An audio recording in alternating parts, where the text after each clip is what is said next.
I'm gonna wait until everybody gets in before I sit, so I'm not blocking anybody. I copied you on my email to Katie Armenia. Oh, okay, I didn't, was it just recently? Yeah, just this afternoon, just so that we're on the same page for when she submits. Okay. Screen powered on. Coming. Okay.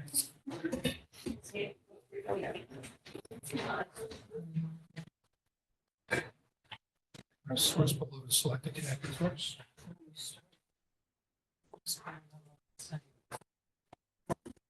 Anywhere in particular you want us to sit, like. Wherever you're Why don't you sit comfortable, up over up here. Okay. Yeah, you can be informal. Most of the time, we're pretty friendly. Where are you, input? Come on, source. Isn't it HDMI 1? I think it's an HDMI, right? Yeah. Who changes it? Somebody's touching the button, like. How about it could be?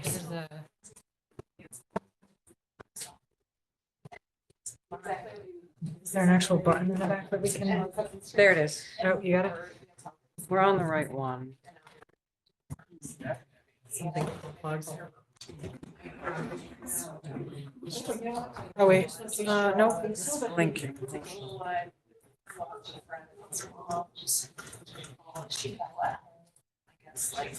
She's like.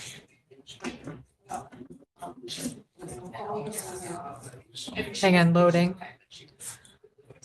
That should.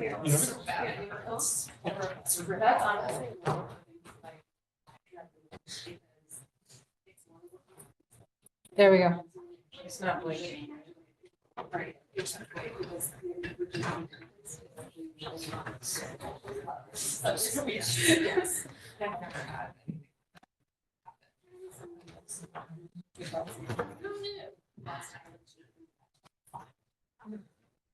Would it be so? But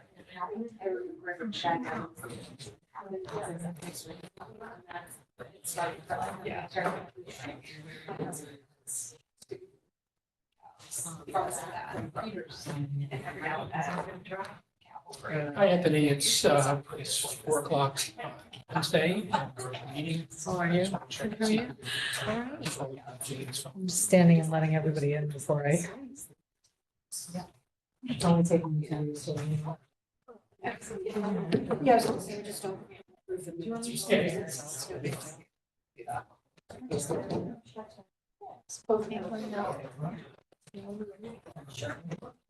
These are my both. thing. And so that's why I was asking. I was like. The only thing that I remembered similar to that was what I said, was that you don't have to say leases. But if it's, if electric's included, they want. That's what I. Electric is. I think And it might have been. you guys have the slides. We have, yeah. I have my, do you know? They did too. And I'll give it to you. Ooh, that's always a question. isn't it? Yep. You'd have to screen share through Zoom. That's fine. If you can do Oh, that. sure. Okay. There Do that. That's was great. I didn't look on. There was kind of a list of things you had. Okay, we are, one member is stranded for months, Take a second. and one is who's on their way, so I think we'll start because we're already. I guess if you, you'll, if you, okay, you need power? Let's see. The 59% should be fine. Okay. Is it Wi-Fi? Yes. And worst comes to worst, there's power. tucked in the Yeah, corner. I feel it's fine. The microphone is with this sound bar. Action, yes. Yes. Do you have an agenda? I do. Do you want to make a copy? Yeah. The The meeting I, Yeah. Yeah. Oh, yeah, that works.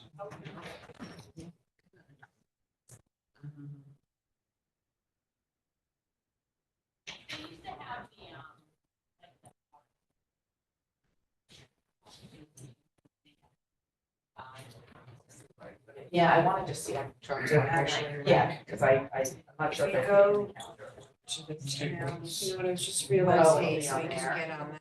Yeah.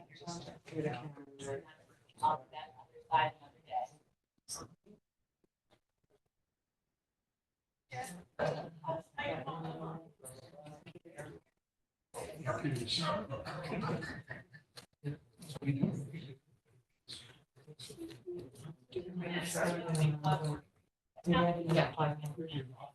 Not till next Wednesday. Where I was like, yeah. I'm looking for- Well, I'm really not ready to take Individual schemes first. Yes.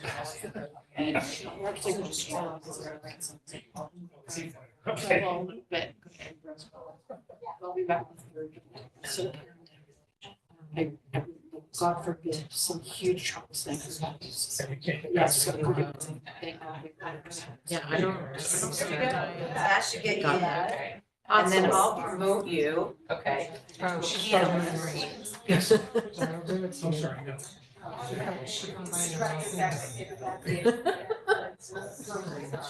That makes sense, what? No Glenmo? And you just have to That's so accept. funny. Oh. A lot of people think I'm And fake. then you'll just wanna turn your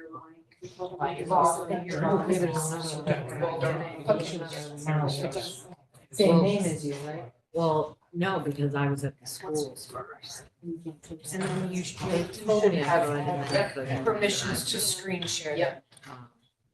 So you Okay, sent we it to set, me? okay, we officially start the meeting. I'll go here. No, no, you can, go ahead, go ahead. Okay. And I welcome you all to My agenda. committee Oh, here. yeah, I lost We've been in operation now for just short of 2 years. And it's been an educational experience for all of us. And we're still in the learning process, which is why we invited you. And talk to some of those more about something that's actually being done in our neighboring town. So we do have a great knowledge of the Wellington, what's going on there, which is pretty impressive, actually. I mean, I think you guys have done a really good job. And they did just take the fences down yesterday, and they've now got little grass seeds down there. And it really now looks nice. It's not, doesn't look like a scene.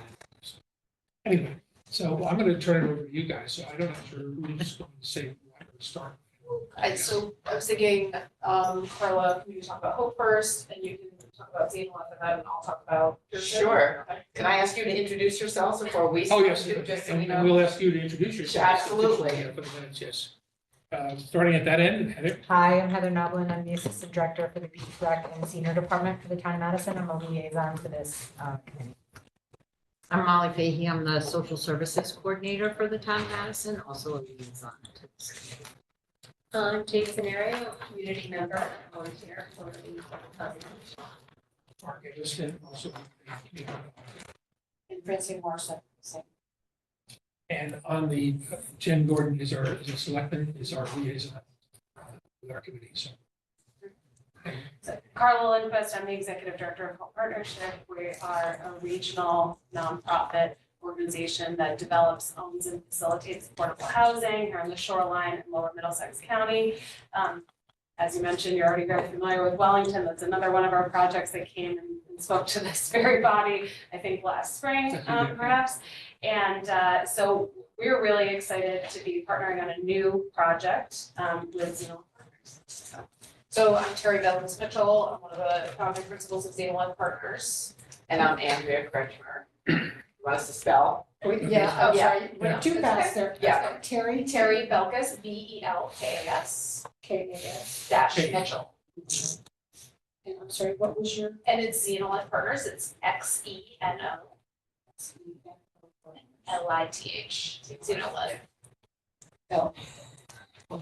Zeno Partners. Xenolith, no, Oh, Xenolith, one Xenolith. word. Xenolith Partners.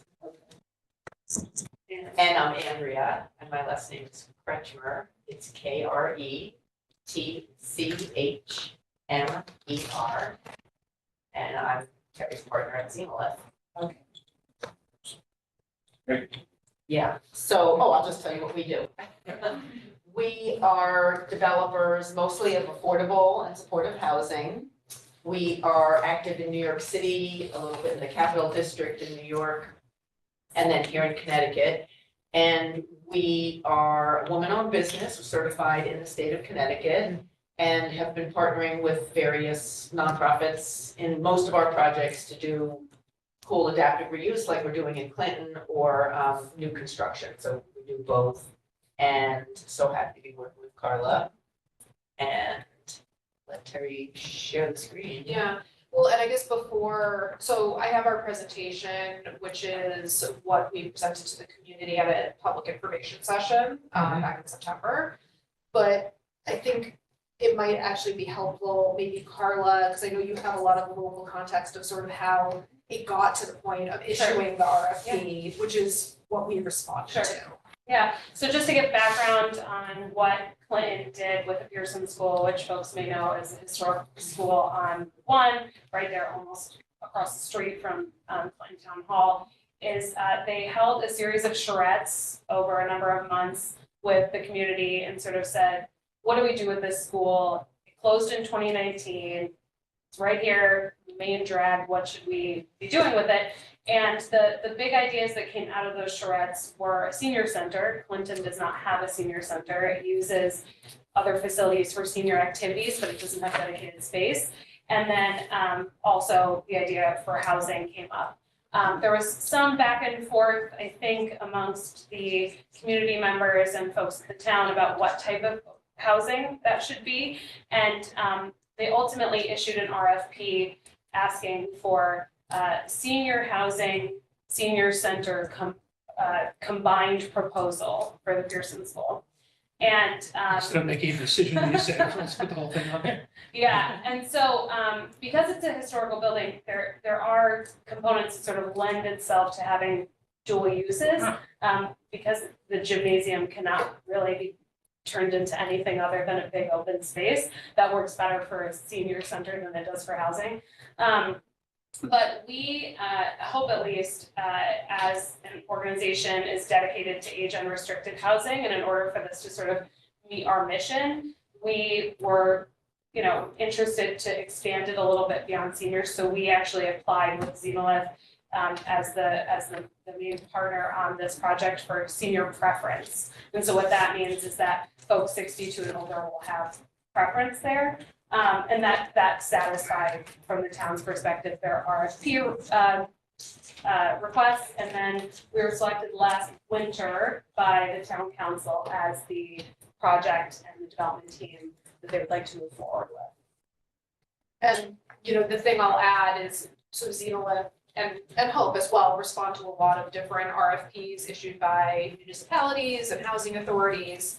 And when we know that there has been a lot of community engagement in the lead up to the RFP, it gives us a lot more confidence that what we propose can actually be implemented.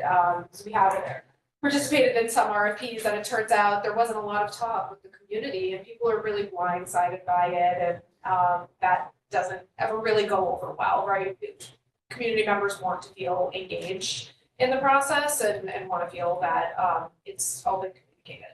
What kind of reaction did the town, anyone in the town, say when this was announced that you won the request for? So initially, when we won the RFP response, that was not met with much of a reaction at all. I mean, I think, we do have a board member in Clinton who is very sort of close to the community and knows what folks are talking about. And there was a lot of sort of the normal bits and pieces of folks reacting to the concept of affordable housing in general. But I will say that there was, at least to my knowledge, there wasn't any reaction about our project proposal in particular. I don't know how much the community saw the other applicants' proposals. I'm sure, and obviously they're available, but I don't know how much they were sort of pushed out there. So that wasn't really a big issue, I don't think. We did a couple of interesting comments at the hearing recently to vote on the sale of the property to the development team. But overall, it was an excellent meeting. There were a lot of really engaged community members who were very interested in seeing this project happen, and they made it very clear that that was their perspective.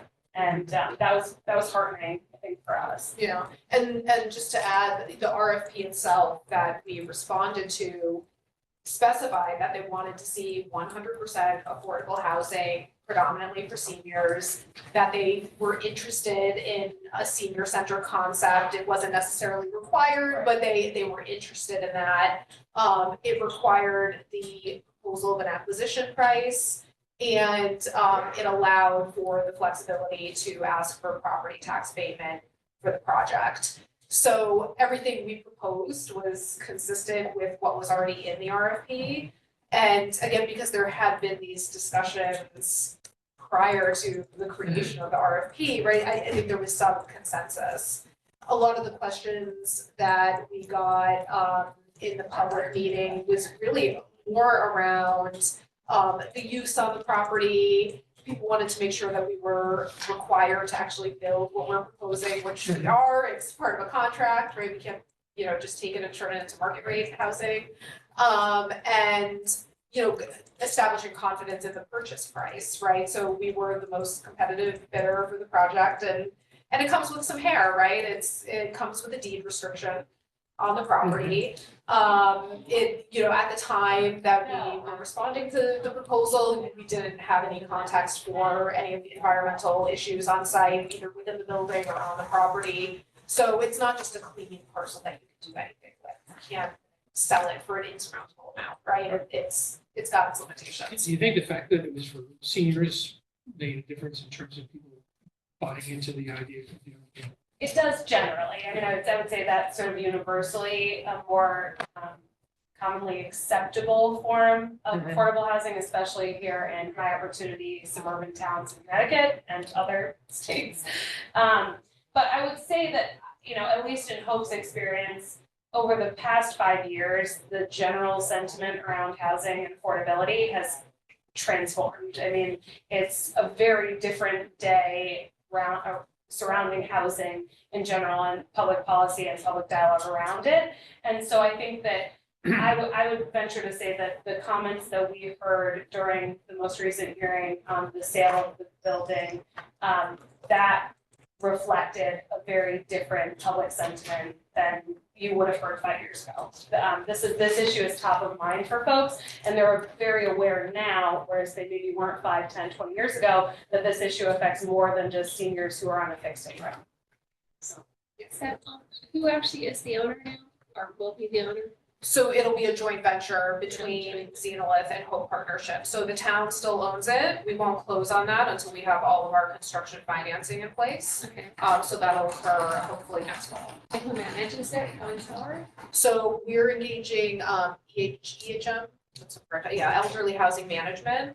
So they do property management for a number of buildings. They also have a development arm, which isn't engaged in this project, but New Samaritan Housing. So they do a lot of senior housing throughout the state. Did you say elderly property?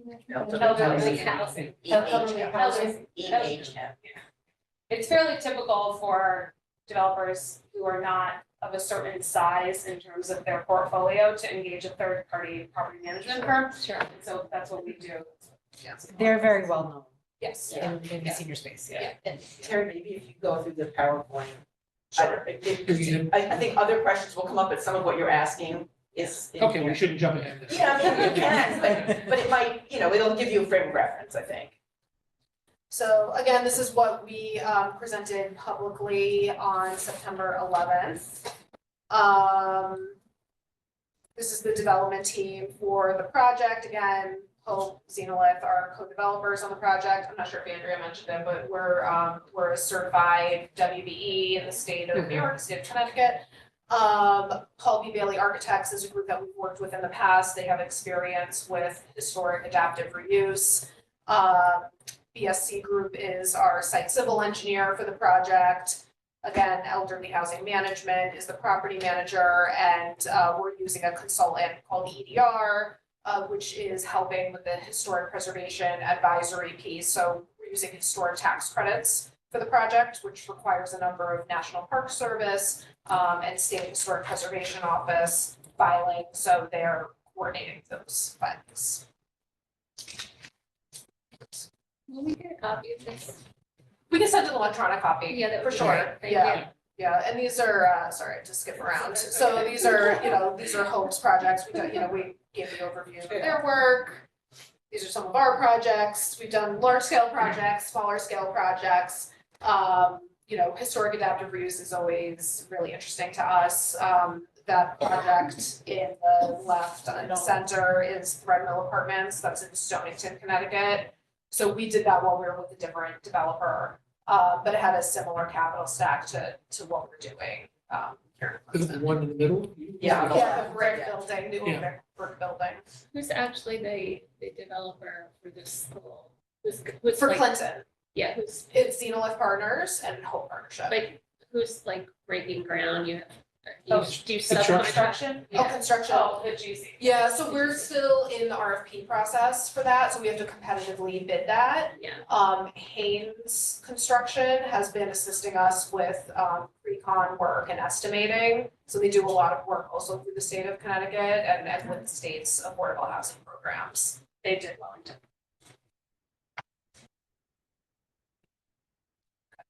So, this is the site plan for the property. One of the wrinkles on this site, was that we had to maintain a parking easement for the church next door. I don't know if you can see. Oh. Okay, here we go, okay.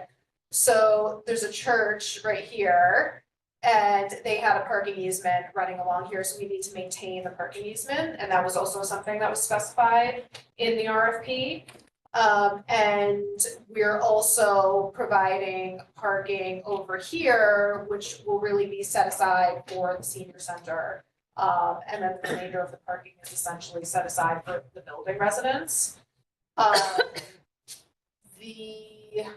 don't usually present this slide. Yeah, so but- the gray is the existing building, and then the orange on the right is the proposed extension. So we'll have about 30 apartments in the existing building, and then the orange will house about 20 new buildings. And you can see right at where the L bends, that's the residential entrance. Right. And then So on the- there's 50 units? there'll be There'll 50 be units. Yep.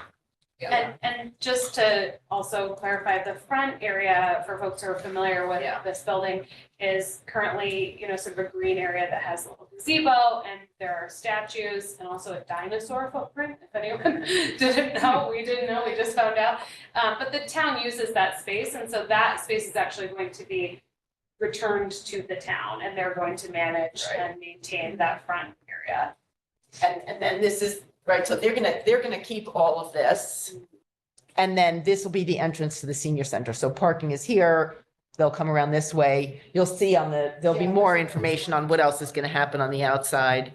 What is this, right, maintain existing trees, this monument tree, they call it on the center island, that's gonna be there. This is, a lot of these are, I'm gonna call them bioswales, but they're basically gonna be sort of resilient design features where they're going to absorb water and minimize the risk of flooding, and our septic field is going to be out here.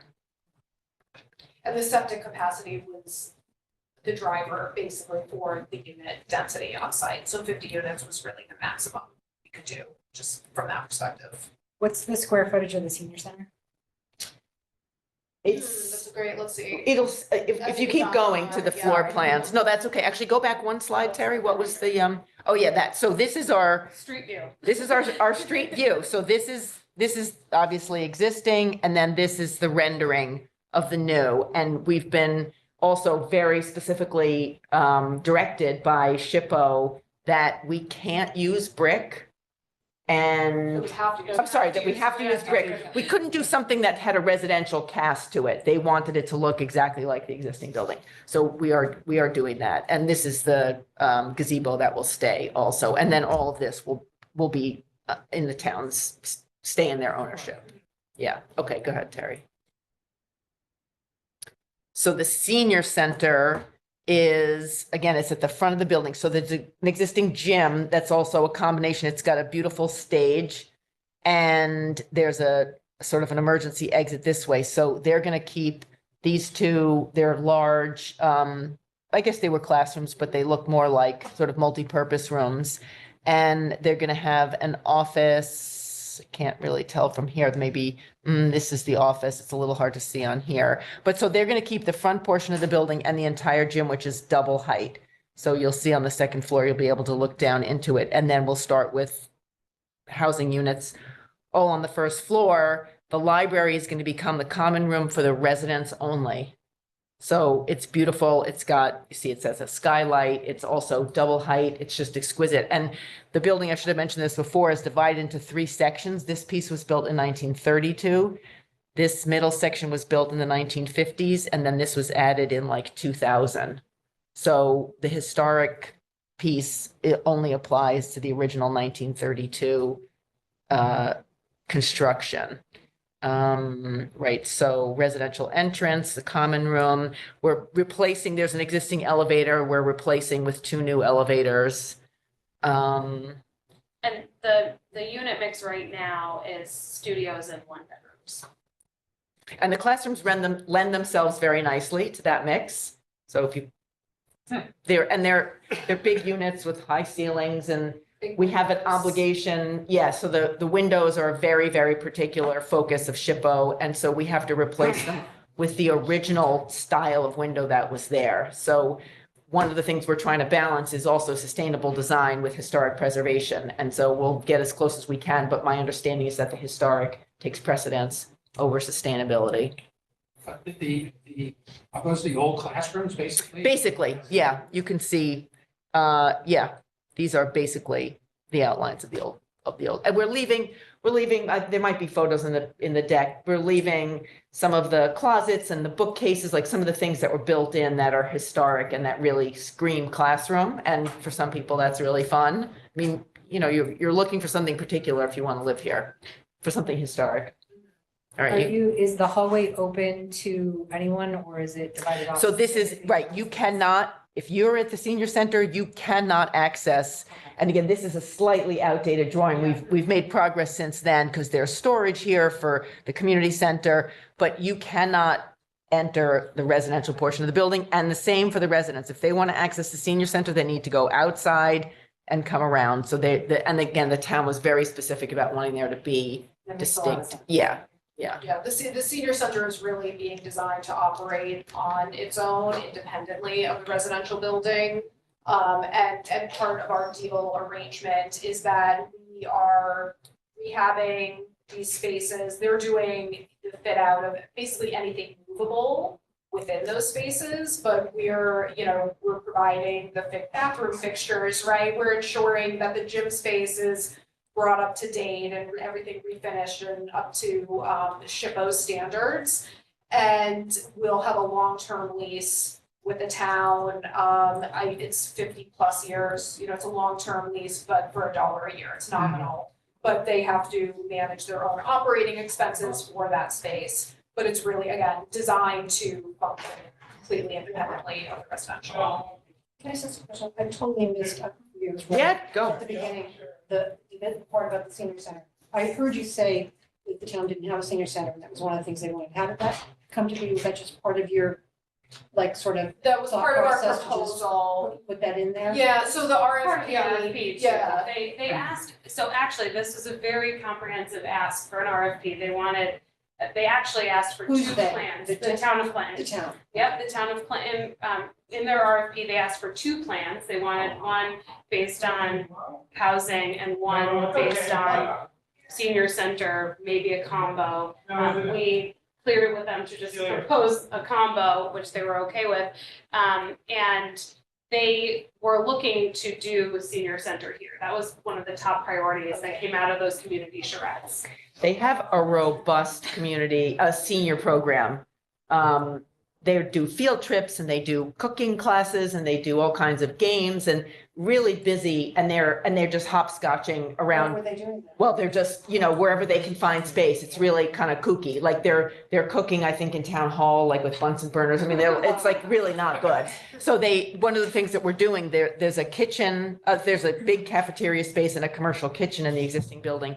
Those will both be apartments, but we're gonna have a new warming kitchen for them, because they do a lot of cooking, programming, and it's very popular. And I would also mention that one thing that we've discussed with the town and something that we're hoping to incorporate, and the town is also hoping to incorporate, is some minor emergency refuge here. So this would be like a warming, charging center in emergency situations, especially. In the for senior seniors. center. Yeah, so, and that lends itself well to the fact that there's gonna be a warming kitchen in there as well, if they need to, serve emergency meals or whatever, they have some ability to do that, so. And there'll be 2 generators, so so the residential will have its own generator, and then the senior center, right now, that's the plan. We need funding for it, but the senior center would have its own generator, and because heating this gym is gonna be very, very challenging, but we want to be able to, so our generator, it's going to be also mostly for common spaces. We couldn't possibly have a generator big enough to power the residential units, but my thing is like, if we're in such a situation that we need that, there's a lot worse things going on, and I can't stand to even think about that. So, we want to keep people obviously warm in a communal space, refrigerate medications, things like that, charge phones. Terry, let's see what's next. It might be the second floor. Second floor, yeah. Oh, yeah, you're on the second floor. Yeah, so you can see, and this is all windows that we'll be keeping, and you can look down into whatever activities are going on down there. And then again, just an assortment of studios and ones. Where is the elevator? Yeah. We really, It's that little box. oh, this little box. Oh, right, it's one, No, that's this one. right there. There's gonna be 2 right there. Right, those are 2 elevators. Okay, yeah. So we definitely have to update this. All right, so these are some sample floor plans. Andrea, sorry, Susan. Oh, Did you have a question? What was the research behind just having studios and 1 bedrooms? So some of it is the existing building layout and how that lends itself to adaptive reuse. And then also this preference for seniors, right? And we've done, Andrea and I have done a number of senior housing projects, and that's the typical demand. Being able to accommodate predominantly 1-bedroom units was a big win, because we know studios just typically aren't ideal. And we were hoping to incorporate some 2-bedroom units, and anytime something comes up that suggests that maybe they have to change a unit, we try to remind folks that if we need to include some 2-bedroom units, we would like to do it. But the reality of funding for affordable housing is you really need to be able to get as much density as you can on site in order to fund it. Most funding dollars are on a per unit basis. And, these projects can be challenging to underwrite. One of the reasons we can accommodate senior housing here, which is not always possible on other smaller projects, is because it's an existing building that's being rehabilitated. So we're able, and it's historic, right? So we're able to use federal and state historic tax credits, which are not an option if you're doing a new construction building or something that's not historic, right? Not more than 50 years old. So it puts us into a realm of non-competitive funding, whereas if you're building new construction or using a building that's not quite as old, your only option is really 9% low-income housing tax credits, which are very competitive. And you really have to skew your unit mix in favor of family-sized units. And that's where you sort of hit this rub of not really being able to accommodate senior housing on those projects, because you just can't score competitively enough. So one of the reasons why the Pearson School is well suited to be able to accommodate senior housing is because of those metrics, right? Historic, existing building, it brings different capital to the table. And I'll also say, so we work exclusively in this region, and I think everybody in this room is familiar with the demography of our region. It's a very old region in comparison to the rest of Connecticut. So we see anecdotally a lot of the interest in affordable housing that we own and that Hope is developing is for seniors, the folks who call our seniors. They're the people who are interested. And so I think, given that the classroom size sort of already sort of divided the building up in a certain way, we felt comfortable that the demand would sort of line up that way anyway. I'm so curious, what's the square footage, Sheila? You know, I was just noticing, so it's very variable because of the classrooms. This one is 589 square feet, but this one is 859. That's a really generous one bedroom, and I'm speaking as an apartment dweller myself. So that's a really, really nice one. So I know you're in the process of securing your financing. Do you have any idea what the percentage mixture will be for the affordable units? Yeah. So it'll be a mix of 40, 50, and 60% AMI units. So we're still refining what that exact mix will be. Sure. But 60% AMI will be the maximum. We did order a market study because we had been looking at incorporating 80% AMI units, but there didn't seem to be enough support for that. So there's 60% AMI below. That's the hardest, for Hope to fill. Except To go to the 80%. yeah, the 80% units are the hardest. Will there be any features for those with disabilities? Mhm. Yeah, so I don't know if we have a slide about accessibility. No, that's unit mix. But if you Ignore go that back, unit you'll, mix, 'cause that may change. yeah, just you can see, just go back one sec to the typical floor plans. There's, forward one more. Yeah, here. So you'll see on some of them, there's a certain percent of the units that are required to be accessible from the get-go. And then there are others that are adaptable so that if somebody comes in, and I'm not sure, do they do visual mobility and hearing in Connecticut too, or is that, You don't have to okay, have, your minimum threshold does not have to have Okay. the additional aids. It's just the Okay. entry okay. appliances. So yeah, turning radius for the wheelchairs, the heights of the cabinet, the heights of the counters, and also thresholds.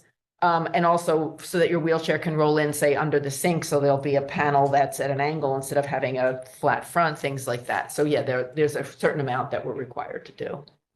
Right, you can keep going. And when you guys say senior preference, are we really saying all seniors or what, how does that work? So this is just sort of going off of our experience. I would say that we're probably gonna fill this up with seniors just based on who's interested to live here and who's looking for housing in this area. And the way that the preference would work, right, is if there were 60 applicants, 50 of them were seniors, 10 were not, then the 50 seniors get to the top of the list. So you can see how, for Wellington, we had 27 new units. We had 150 applicants in 3 days. I don't think we'll have any, I anticipate most of the people who end up living here in the initial lease up will be seniors. How will that process work? That's something that's usually decided closer to there's usually 2 ways to do it, date and time stamp, which is what we did in Wellington at the advice of our property management firm. And then there's also a lottery. The lottery can be a little bit trickier because you have to certify folks ahead of time, which is actually a pretty long process for affordable housing because you have to get all of their income information and background beforehand, so.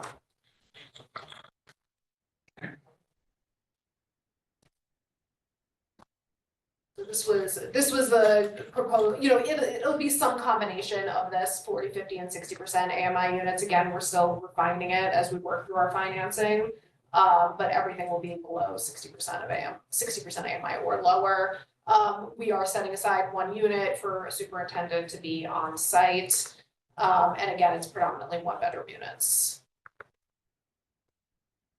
You work out the details when you get further down. Yeah, well, some of it is, we're still getting updated construction estimating. The plans are still in an early phase, right? The ultimate construction contract needs to be bid out. There's still a lot of unknowns, so, and it all requires refining. And by the time, so there's multiple layers to the application process for financing. So there's an application that's going in before the end of this month. That's sort of like the preliminary approval to submit a full application. And by the time we submit our actual application, this will end up being 2025 rents, right? So this is the underwriting as of today, but that may continue to evolve. So we have a lot of asterisks that point out that these metrics are subject to change. But these are the current metrics for 2024 for the 40%, 50%, and 60% AMI rents, as well as the income limits, which are all established by HUD. And again, this is our currently projected sources and uses for the project. So we'll be paying the town $500,000 for the property. It's as is. We're doing all the improvements to it. We're estimating it'll be approximately $18 million to renovate the property, do the new construction, all of the site work for the property. And then it ends up being about $7 million in soft costs. So that includes everything from architects, engineers, construction interest, reserves, developer fee, all of it. So the total development cost is just under 26 million. That's our current estimate. We will be using tax exempt bonds through CHAFA, so that's a permanent financing source through the state, and that gets paired with the low income housing tax credits for the property, which is that $7.6 million figure, along with the federal and state historic tax credits, which are just a really valuable source of funding for a project like this, and about $7 million in DOH flex funds. So that's ultimately the capital stack for the project. And those are, you have those in place, and you know. Well, those are the That's your goal, applications, that's where those are the applications we're submitting now. So, I mean, we've been talking to DOH, the Department of Housing, and CHAFA, the Connecticut Housing Finance Authority, since, January of And I'm this sure year. you're looking at it favorably. I mean, Yeah, of course, and, what's nice is they engage in early coordination on these sorts of things where, you give them the broad strokes of your project and they'll kind of say, okay, make sure you flesh this point out and make sure you have the market study and, all of that it doesn't benefit them to get an incomplete project, right? An application, they like to see a full project proposal. So, we will have, we had our purchase and sale agreement, which we have the vote, we're in the process of signing that. So we'll have that for our application, which demonstrates site control. We're in the process of working with planning and zoning to have our site plan approval. That will be in place well ahead of January.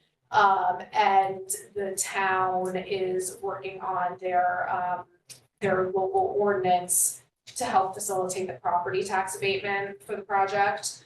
So that's really the other key piece. So we proposed a tax abatement of $500 a unit. A pilot, yes. And so that will run for a 30-year term with 2% annual escalations. And it would also allow for zero in property taxes during the construction process. So this really ensures the long-term financial stability of the project. Again, you're very limited on rent increases over time and expenses just only go up, right? So to be able to manage a component of the expenses like that is really critical to projects like this. And for context, the property is not generating property taxes now, and it has not. So it's on net, it's a benefit to the community, right? We're beyond the property tax rolls. We're renovating this space to provide as a senior center and of course providing valuable affordable housing. And this was something that the town, that the handful of people who were vocally opposed to the idea, out of a room of 200 people, there was always somebody who talked about the tax, and that was, Yes. we're right, so. We've heard the same thing. Yeah, I figured, I just want to make sure you know that that's gonna come up. Yeah. How long will it be affordable? So the typical regulatory agreement is 40 to 50 years. So it's pretty extensive and most times a lot of projects that are enrolled in these programs continue to re-up over time, right? 'Cause it will need improvements later on. And the state will typically offer to, help recapitalize the project if you extend the affordability of the project. So that's a strategy that we employ on our projects, and I think Hope as a, nonprofit that's invested in affordable housing. Mission driven to keep it affordable. Yes, so that's a priority for all of us. Again, I mentioned the terms earlier, the acquisition price, the $1 lease back to the town for the senior center space. One of the other terms is that there's a 10% refundable deposit on the purchase and sale agreement that was also outlined in the RFP, and the renewal of the existing easement of the church. So the town will manage programming for the senior center, but you will Correct. manage the building and facilities. Yes, but not the town's portion. They're gonna be responsible for maintenance and all operating costs related to their portion of the building. Like their own handyman, their own super, their own. Okay, they're gonna so be that's paying- not part of your responsibility. No, we're essentially gonna present them with a very nice space that's been renovated, and then they need to move on from there. You know, I just remembered, and I don't want to forget to say, this presentation and 2 or 3 others that we gave are all on the Clinton Town website. Okay. We'll send this to you for sure, Yeah. but you can you can go deep. Good. On the Clinton website, yeah. So that's the last one. That's also okay. That's fabulous. You guys have done a really good job, I think. So you said that you also do urban development in the city, like the outer boroughs or whereabouts? Yeah, so we're working in Brooklyn, in the Bronx. We are looking at something in Manhattan Yeah, and in Queens. and Queens. And we also do What's some going work on in in Staten Island? You just don't- Yeah, it's too hard to get. Bridge too far, bridge too far, maybe? I know, really is. You know, we also work up in the capital region in New York, so we're actively engaged in a project in Schenectady with a YWCA. So that's also a historic adaptive reuse of their existing building. It's a 42-unit SRO building, single residence occupancy. It really has not been touched since 1930. It's held together by duct tape and glue, and, you know, God bless them, they've really held it together for a long time. And we will be substantially rehabilitating the building, so all new mechanical systems, I mean, essentially gutting it, but retaining the historical elements to add private bathrooms to the unit. So it'll still have congregate kitchens, but adding private bathrooms to the units to, you know, just provide a little bit more privacy. And then it will also have a new construction component on the rear of the property. So we're basically doubling what's happening on site. It's in the oldest historic district in the state. Which is, and to the left. It'll remain SRO for. Sorry, yeah, so in the YWCA, so their primary tenants are survivors of domestic violence. And so having, maintaining that use on site was important and challenging to mix populations there. So they will, you know, they will continue to provide services there. They do their own property management. It's very much just an expansion on their campus and an expansion of what they're already doing. And you mentioned some market research you did before you even sort of deciding what the design would be and how many places. How do you do that? What do you do? How is that survey? Do you go around and just talk to people? I mean, is there a physical survey you do? Is there talk to the town? I mean, there's tremendous need, you know, there's tremendous need and, But you that know, part we understand and agree. sure, well, and there's also, you know, the affordable housing plans for most towns, right, provides also a metric for how to target the units themselves. But then, you know, and then it comes down to what can you finance, what's possible to finance. That's like the mechanics of market. What is market research like?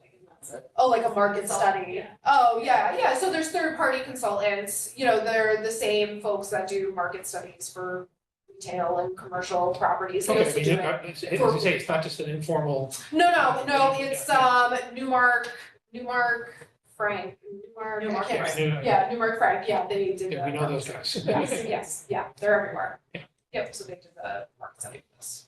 Can I just ask about the rewind all the way to the beginning? When you said, you know, we had talked to the community. Yeah. Was that one big meeting that was advertised? Was it several? Was it small? Was it big? What do you mean by that? Can you describe that process? So just to clarify, so the town of Clinton did a lot of the groundwork on this property before issuing their RFP. So the town, When you say the town of Clinton, do you know who? Was it the board of selectmen? so it's Carl Kildoff, who was their previous town manager. So they have a different form of government. They have a town management, a town manager and a city council. And so I believe that Carl was involved in the charrettes, but they essentially had, I think 2 or 3 meetings over a series of a couple of years, I think. And again, like this is an area where the development team wasn't involved at all. And this is something the town did, but I would say that we very much recommend that municipalities engage in this type of work if you're looking at trying to, potentially develop anything in your real estate portfolio. And then after that process had finished, they felt pretty comfortable that the town had made clear that the townsfolk had made clear that they were interested in seeing a senior center and some type of affordable housing, senior affordable housing in this location. So then the town itself, again, Carl Kilduff, the town manager, drafted this RFP aimed at developers to get them to respond with project ideas. And then after that happened, we were selected, Hope we reached out to several community organizations and offered to come speak with them about what our proposal was, what we were hoping to do there. And the Chamber of Commerce accepted, and so we held a little community discussion. It was probably about 35 folks earlier in the spring.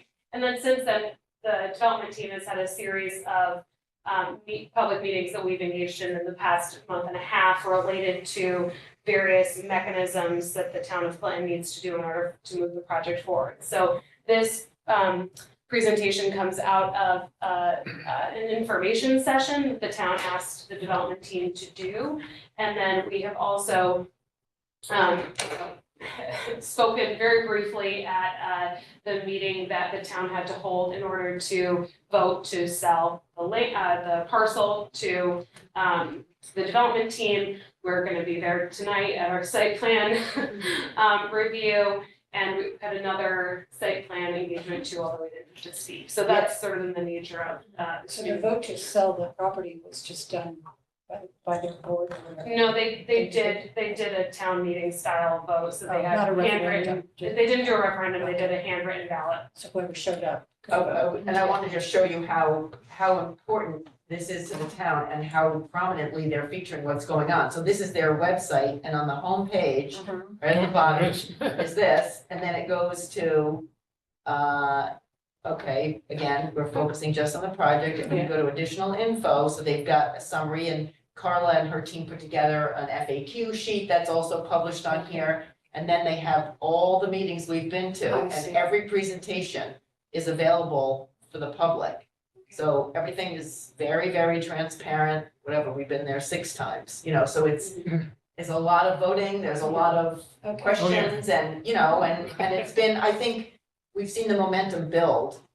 Like I said, there's always a handful of people who are not happy, personal grievances, or, Whatever reason.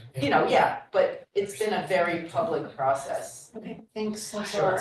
I wanted to take you guys to figure out the funding portion of it, because the funding is coming from all these different sources, and then to come up with a $26 million number. Yeah. And to know how much you have, to get started, because you have to do a lot of legwork, and it costs a lot of money just to get started. Yeah, well, there's a finite set of pots of money for affordable housing in the state.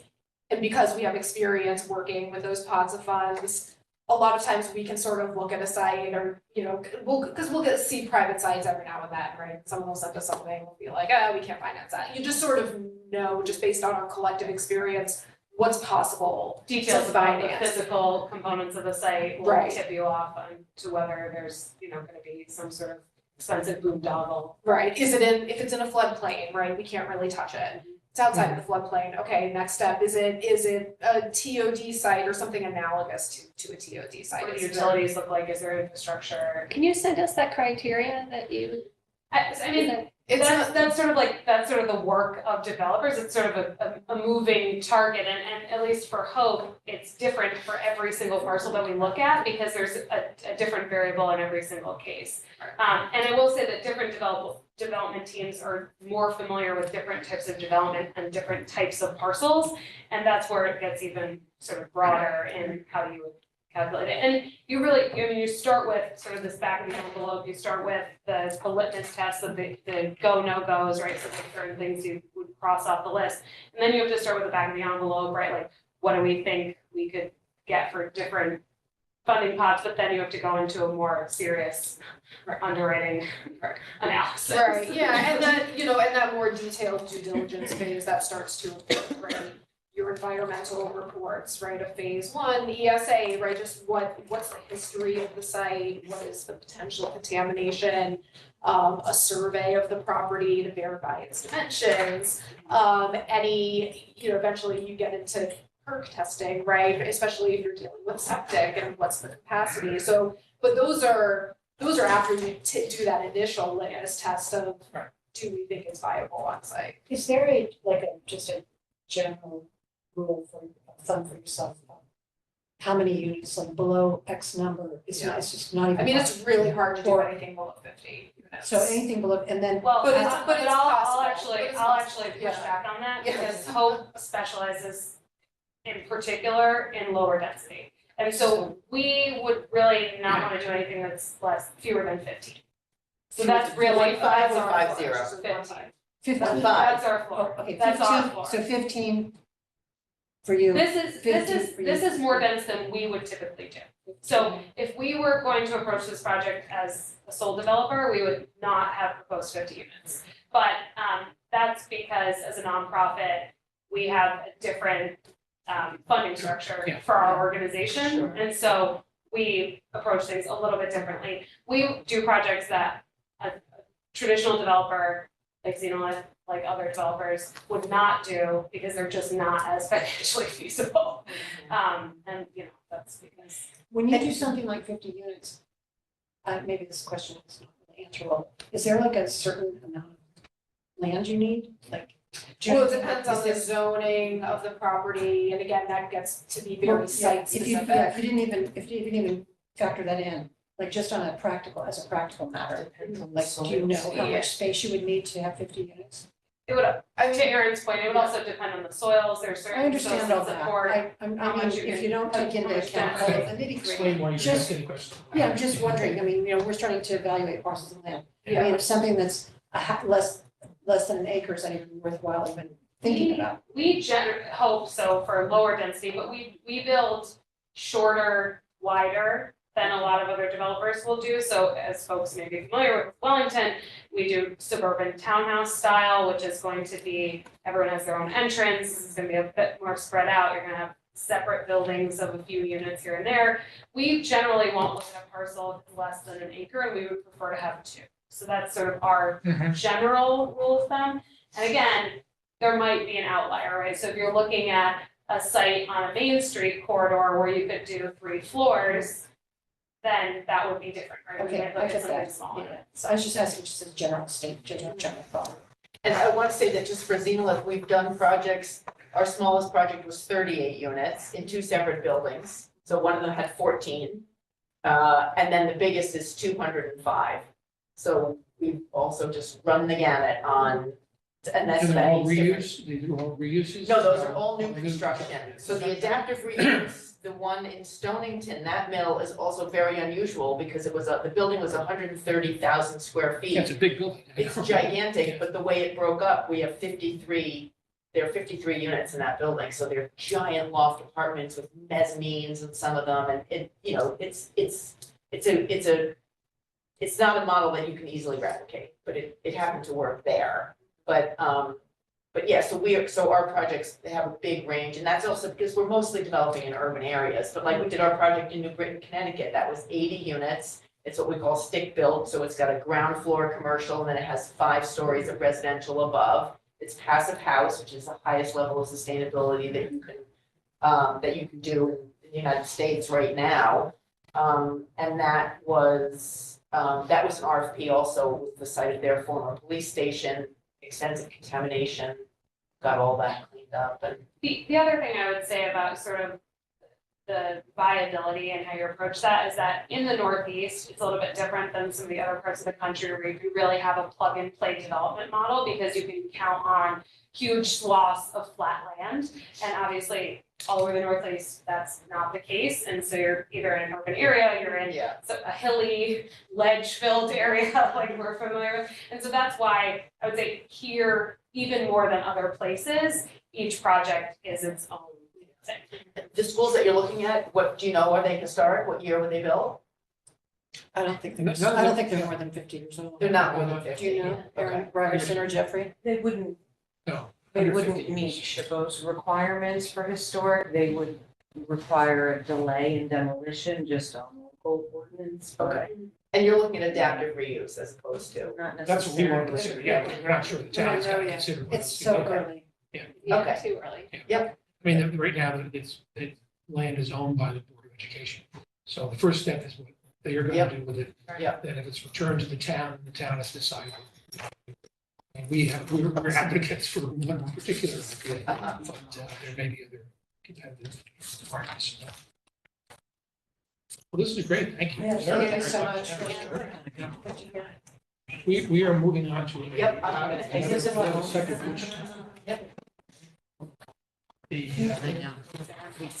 next two things we'll be doing is talk about the housing trust fund, the other some investigation done about land. Thank you again. Thank you for having us. Thank you.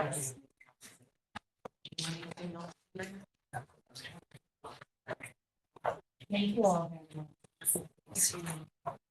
Let me know if things.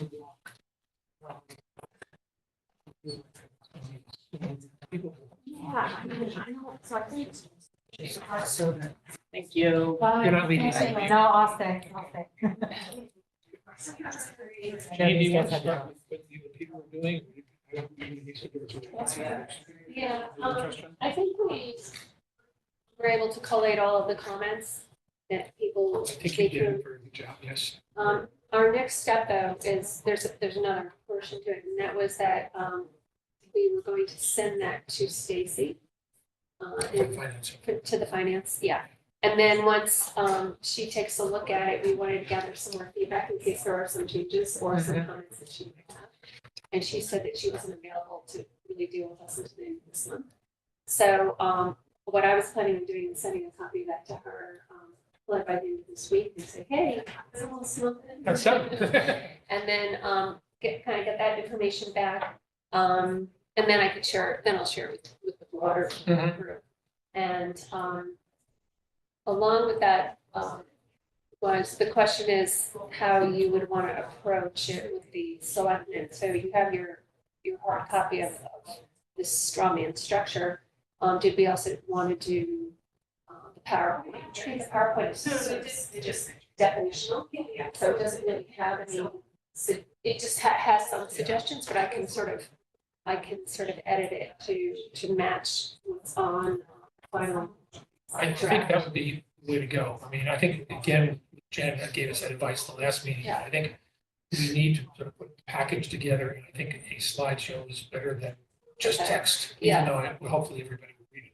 Yeah, But, so that's where we are with that. So send it to Stacy, get her feedback. sometime the end of this month. Yeah, send it to the broader group, because I didn't send it to these guys.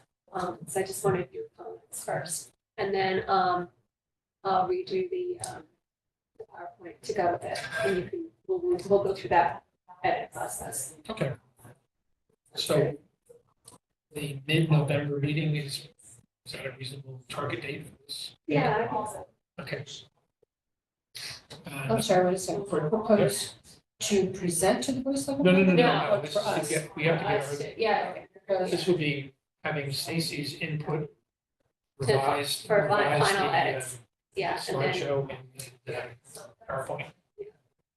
And I think what Jen said before is that once we're ready and approved from our standpoint, and then go and invite the Board of Selectmen to Yeah. consider it. Yeah. So we'll provide them, and they'll have to put it on their agenda. yeah, I think it's important to get Stacy's input though, because I'm sure one of the questions from the select. Finance department. I think you're right. Yeah. Aaron, we're just talking about the next steps on this housing trust fund thing, and Okay. Stacy is going to see this by the end of the month. Review it for, so make sure that there's nothing in there that doesn't make any sense. Then we'll try to revise, Jane and Peter revise the package. At that point, we would then sort of review it by a month from now, middle of November. And then, assuming everything checks out, then we will then present it to the Board of Selectmen for their consideration, following Jen's recommendation, and then they have to schedule. Now, we're going into the holiday season, so I'm kind of guessing, this is January, the earliest, but at least we'll be ready by the end of the year. You don't have an actual ordinance, do you? No, we'll have to have an ordinance, but that is, Yes, that's just we're not even to the see if there's stage. buy-in Yeah, for the trust. Okay. I mean, we are saying we recommend an ordinance be written for us. Okay. And then, Francine, you want to talk? And Well, then this will change. I think I had emailed this to everybody, so Yes, as other and. Yeah, everybody. Aaron, Aaron. you got a chance to see this list of Yesterday. local properties, town-owned properties? So, essentially, these are the ones that Jane and I, well, they had been whittled down when we met with Aaron last May. And then Jane and I have taken 2 little car rides around to kind of find each one of these places. And obviously we're not experts on this, so we just kind of looked at things, got out of the car sometimes, tried to see where what does it look like, because sometimes you're on a hill. So, this is some very basic, just observations from Jane at this point about this. And obviously, much research needs to happen. But, so obviously the first 2 are the easiest to think about, which are the schools. And then, there's this small parcel outside of, it is Borough Park, but it's really right on the road. So it's Is that not, where this old building? there's a house, There's a house and a barn, isn't it? yeah. Or next to it? Yeah, If you were looking at the house, it's on the right, right? Yeah. And so it's just this big open field area. So I don't know, because I don't go to Bear Park, I don't know how often that little section, it's not inside, like you're not walking that way. It's just No, I right. think It's they're right on on the road. they're on the street. Yeah, so it's just something that we. They are considered to be historic buildings, and I think there will be an issue about moving them. Oh, well, no, we weren't talking about moving, taking the building away, it's just Oh. literally, I mean, I don't know if we thought about that part. We weren't thinking the building. Oh, I thought that you were talking. No, I'm just saying there is that house there, and if you're looking at the house, Yep. this big open space is Right, yeah. is to the right, but it's on Cops Road. Mhm. It's not internal, I think that's No, not an option. We just I think you're noticed, talking about knocking down the buildings. No. Okay. we hadn't talked about that, or thought that, I think right, Jane, I think mostly we just saw this parcel and the fact that it's on the road, and the fact that the deed had said, we had read that affordable housing was one of the things that the people that deeded the property to the town could use. So it's just, a thought, it's there.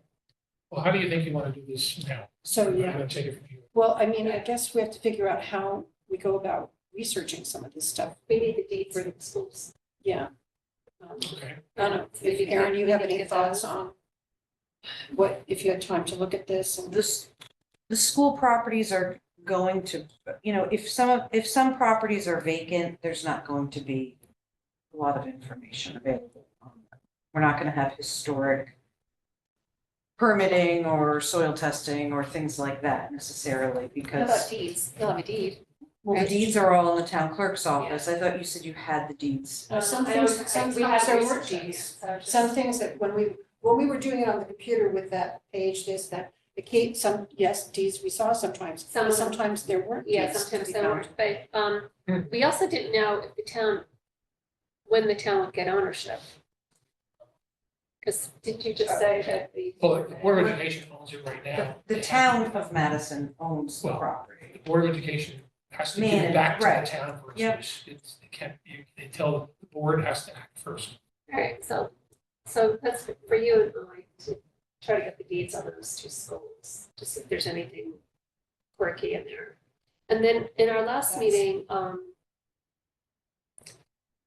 Peggy had mentioned something about the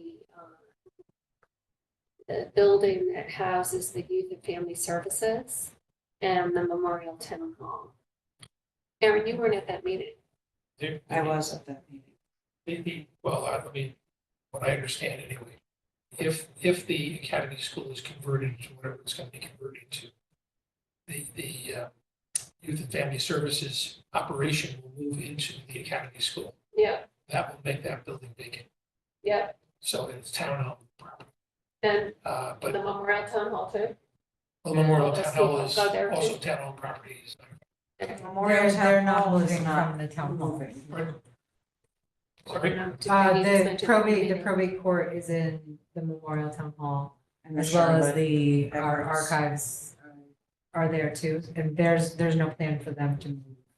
At No, this time. I don't think we've been saying that, but the only building that's going to be vacated is going to be that. And then at the That's a small building, so it's not. Parks and Rec will be moving also, but that's not a, Yeah, okay, well, I don't know, in our last meeting, She mentioned. those two buildings, and so Youth and Family Services is a small building, I don't know what we would get out of that. it's 3 stories high, I think. No, 2 stories? You don't Youth and know? Family, no, Youth and Family Services is a single story. I think they have a small basement and then like a small attic area, but it's It's not an attic, it's not a used. second Doesn't even floor. look like it's 2,500 square feet, okay, so let's just leave that Yeah. aside. And it's also years away. You have to finish the academy school, has to be finished And, before you. and some of those, right, so some of the looking into properties that are current town facilities, that should run concurrently with the assessment that the facilities Yes. committee You is. said that. We've already We've spoken with talked to them, the they're a facilities little committee. further Yeah. behind.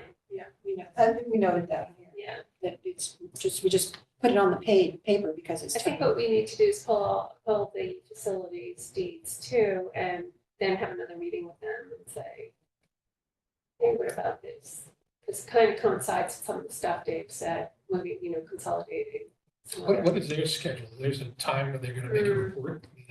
They were having a hard time 100%. getting, having a hard time getting operational numbers Uh, on how much it costs to run some of the facilities. facilities. They meet once a month, so.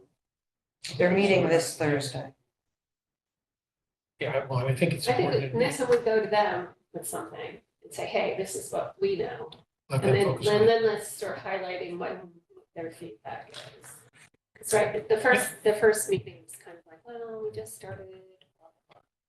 So, So Erin, if I understand you, what you're suggesting is that we find the deeds for every one of these properties, if they're available, and research them and see what the deeds say. Well, that was some of the information that I had pulled in and talked about the last time we oh, you met have them? on this, and you said you had the deed information. Oh, I have Because it's some. available Some on of it, the field not all of it card, was the available. volume and page. Yeah, we didn't, the only. It's on Oh, GIS. sorry. It's some of it is not on GIS, is what you're saying. It wasn't, I did not come here. We I didn't come looked at into it. this Yeah, room yet. but you can do that. It's Yeah. the same information. Yeah. Yeah. So we do need. All right, well, I guess the first thing Jane and I will do then is that we will come to here, Yeah. and we will start to go down this list. Yeah. And find every single deed and Well, make sure. can you go on, isn't there like the land records website that you can go Right. on to? Are you looking for deeds for all of these properties? Well, make Isn't sure that there's what no you- restrictions, deep Or All restrictions. 12 of these, that's what I'm asking. Or easements. Yeah, we just want to make sure there's no easements or no restrictions. I thought you had gathered all of that information in your list, that when you No, I mean, used when your here's what happened. programming. When we met with you the first time, we went through properties and the ones that we had found deeds for, we told you. But then we thought that the next time we met, that you were going to give us information on all the other ones. But we didn't get that when we met with you the second time, so. So I have general information on these properties, the area, whether it's in a flood zone, but you indicated you already had that information, so I'm not, I just Oh, said whether it was in a actually, flood zone, and there were, for Yeah. some reason, we did pull a couple of deeds. I think But I think the so question. that's how we found out about the Bower Park. We don't have the. That was at the deeds. beginning, that was like the first thing we did. Yeah. That was one of the first things, But that was the if first time. you have to know whether there are easements. I mean, if the telephone company has an easement to go right through the middle of the property or something, or the power company or anything else, so we have to know more about it. And is that available in the GIS? That's all in the land records. It is, but For is the that properties. available on the GIS? It's right across the The hall. deed, right, so physically in the town clerk's office and also online, a good starting point when the GIS does reference the volume and page for the Right. deed for the property. So that's a good starting point to look at that and then see what else is referenced in that deed. Then you have to go back and search. The only ones we don't have are schools. Which ones? The schools, and maybe some of the smaller parcels that we put back in, because we thought the locations were good. So. So Okay, maybe it well, would be good to do like a spreadsheet with the property and list what you have and then sort of figure out where the holes are missing, right? Some of these don't have addresses and map and lot, so they're not identifiable through your list. The properties, I turn them into the list that have that. We'll take care of it, Yeah, we'll do it. and we'll, Don't worry about it. it's not a Okay. problem. Next. Okay. That is, that's it. So I think, we'd like to know just next meeting, let's try to go over this again a little bit. What figure is out- our next meeting? What is it? Well, if we're staying on our schedule. It's okay. November 5th. And you're not here. I'm not gonna be here, so. We're even here. I'm leaving on Wednesday and I'm going back to the third, so it's gonna be really, really hard for me to do any components. Particularly in that much. Yeah, but I was just thinking, I can do it. we may not have a meeting. Yeah, the 5th is election. No, I'm sorry, not the fifth, it's the seventh. The fifth is Tuesday. I'm sorry, sixth. Wednesday's Yeah, the I next think one. it's the sixth. So But you think maybe things. Oh, I don't know, let's see if we can get Peter out of Vermont. I mean, there's no point in having a meeting if you're not gonna be here. No, I'll be here for the meeting. You can make the 6th. You're gonna leave. Yes, the I'm 7th? coming home, I'm leaving next Wednesday. That's why Oh, I'm you'll leaving be on the home on the 23rd, I'm coming home on the 3rd of November. Perfect. So I'm home. No, I'm home. I just meant between now and the 3rd and the 5th, I think don't that really think I'm gonna have much time to do stuff. If you don't, you don't. That's what I meant, but I can be here for the 6th, I expect Okay. to be here for the meeting. I'm here We will until continue. December 20th, and I'm just here for 2 weeks. Okay. Thanksgiving. That was Then the we'll, issue. this week plan, I will try to make sure we get forward. Yeah.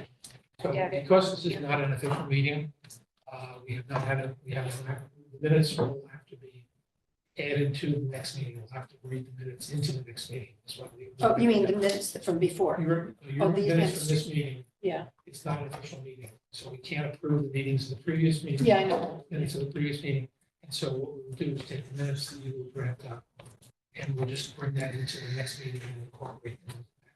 Okay, so I'll just write it up. Yeah, just write it up. Not, we won't be submitting it, we'll just have it to you. Yeah, and then we can vote on the 6th. Okay. But we don't submit it to the town.